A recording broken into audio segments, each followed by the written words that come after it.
వాయు కాలుష్యం 300 దాటితే ప్రమాదం. లాస్ట్ ఇయర్ 379 వచ్చింది దీపావళి అప్పుడు. ఇయర్ 429 వచ్చింది సగటు. ఢిల్లీలో అయితే బాగా ఎక్కువుంది. అక్కడ 470 దాకా ఉంది. లేపోతే ఇంకో నగరంలో అట్లుంది. ఇంకో నగరంలో అట్లుంది. ఇది లెక్కలు చెప్పుకొస్తున్నారు.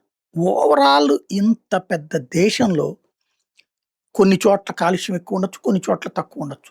ఓవరాల్‌గా దీపావళిని ఎందుకు టార్గెట్ చేస్తున్నారు? దీపావళి అప్పుడే ఎందుకు తీసుకొస్తున్నారు ఇది?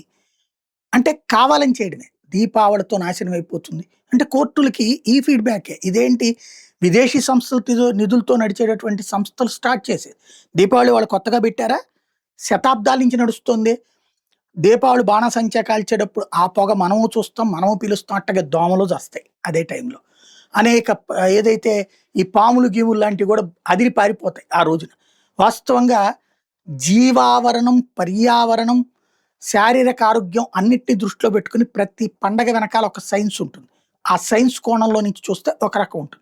సైన్స్‌లో ఒక పార్టే తీసుకొని ఓన్లీ పొల్యూషన్ బేస్ చేసుకొని మాత్రమే రాదు. ఇప్పుడు పల్లెటూళ్ళలో తీయండి. ఈ దేశంలో కొన్ని లక్షల పల్లెటూళ్ళలు ఉన్నాయి గదా! ఆ పల్లెటూళ్ళలో ఏం ఎయిర్ ఇండెక్స్ పాడైపోయింది ఇప్పుడు. మ ఇప్పుడు రోజు మనం ఈ వెహికల్స్ వాడుతున్నప్పుడు పొల్యూషన్ ఉండట్లేదా? కానీ తప్పుడు ప్రచారం మాత్రం సీరియస్‌గా తీసుకెళ్తున్నారు.